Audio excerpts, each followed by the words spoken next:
રાજુલામાં પરમધામવાસી પ્રવીણભાઈ લલ્લુભાઈ જોટંગિયાની 10મી માસિક પુણ્યતિથિ નિમિત્તે જોટંગિયા પરિવાર દ્વારા વિવિધ સેવાકીય સામાજિક અને ધાર્મિક કાર્યક્રમો યોજાયા હતા।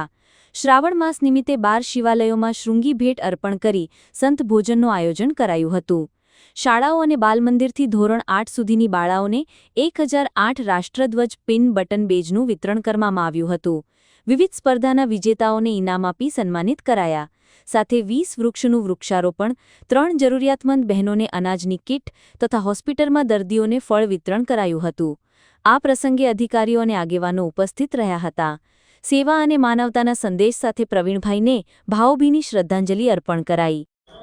સ્વર્ગસ્થ પ્રવીણભાઈ લલ્લુભાઈ જોટંગિયા એમની માસિક 10મી પુણ્યતિથિ નિમિત્તે ગૌરાંગભાઈ, મહેશભાઈ, કલ્પેશભાઈ તથા ભાભી બેન બધાના પરિવાર દ્વારા જોટંગિયા પરિવાર દ્વારા દર મહિનાની તિથિ બધું અલગ અલગ કરીએ છીએ। હોસ્પિટલમાં દર્દીઓને ફ્રૂટ પણ આપીએ છીએ। અત્યારે સ્કૂલમાં શાળા નંબર 1 કન્યા શાળાની અંદર બાળકોને ઇનામ વિતરણ પણ આપી, નોટબુક આપ્યા, થેલા પણ આપીએ છીએ। દર મહિને અલગ અલગ કોન્સેપ્ટ કરીએ છીએ।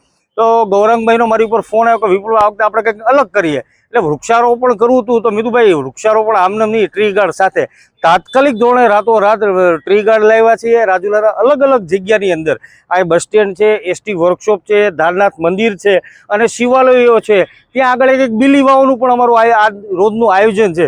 તો આ તકે ગૌરંગભાઈ જોટંગિયા, મહેશભાઈ, કલ્પેશભાઈનો ખૂબ ખૂબ આભાર માનું છું કે આવા સારા કાર્યો કરે છે। આજે વૃક્ષારોપણની ખૂબ જરૂર છે। તોકતે વાવાઝોડા પછી રાજુલાની અંદર ખૂબ ઝાડોનો નાશ પામ્યો હતો। તો બધા સાથે મળીને જો આ કરીશું તો જ આપણે સારું પરિણામ લાવીશું।